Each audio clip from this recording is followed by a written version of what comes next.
સુરતના કાપોદ્રા વિસ્તારમાં અનબ ડાયમંડમાં પીવાના પાણીના ફિલ્ટરમાં સેલ્ફોસનું પાઉચ ભેળવી દઈ સામૂહિક રીતે રત્ન કલાકારોને હત્યાનું ષડયંત્ર રચવામાં આવ્યું હતું। ફિલ્ટરનું પાણી પીધા બાદ 118 જેટલા રત્ન કલાકારોને ચક્કરની ફરિયાદ બાદ ફિલ્ટરમાંથી સેલ્ફોસ એટલે કે અનાજમાં નાખવાનું પાઉચ મળી આવતા અફરાતફરી મચી હતી। ઉતાવળે રત્ન કલાકારોને કિરણ અને ડાયમંડ હોસ્પિટલમાં સારવાર માટે લઈ જવાયા હતા, જેમાંથી 6 ને આઈસીયુમાં દાખલ કરવામાં આવ્યા છે।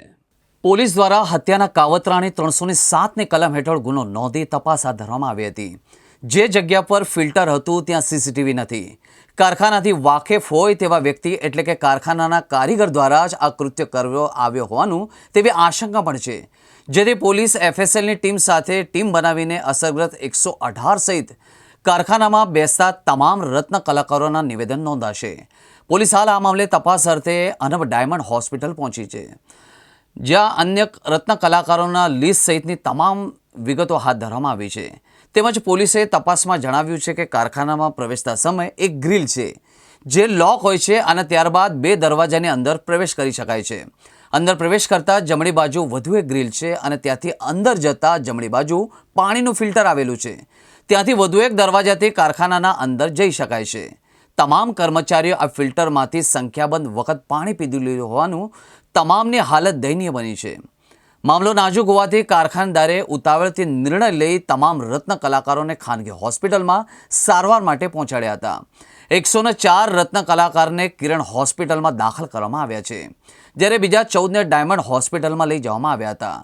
કિરણ હોસ્પિટલમાં દાખલ 104 પૈકી 2ને આઈસીયુમાં ખસેડવામાં આવ્યા હતા। हाल तमाम ने 24 कलाक માટે ऑब्जर्वेशन में रखવામાં આવ્યા છે।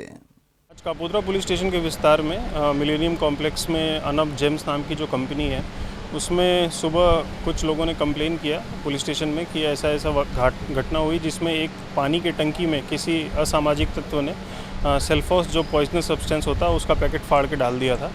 लकीली सेल्फोस का जो पैकेट होता है उसमें 2 पैकेट्स होते हैं, बाहर की प्लास्टिक की पड़ी की होती है और अंदर में उसके एक और पैकेट होता है। तो अंदर का पैकेट फटा नहीं था और जब इन्होंने वर्कर्स ने कंप्लेन किया तो मालिक ने जो अच्छी सोच दिखा के सबको हॉस्पिटल भेजा, किरण हॉस्पिटल और डायमंड हॉस्पिटल। और अभी तो किसी की जान माल की हानि नहीं है और लेकिन ये काफ़ी सीरियस घटना है और इस पर हम तपास कर रहे हैं। फॉरेंसिक्स की टीम भी हमने बुलाई है। अभी सीसीटीवी फुटेज हम देख रहे हैं और जो भी जिसने भी किया हो उसके खिलाफ़ हम गुनाह दाखिल करके कड़क कार्रवाई करेंगे।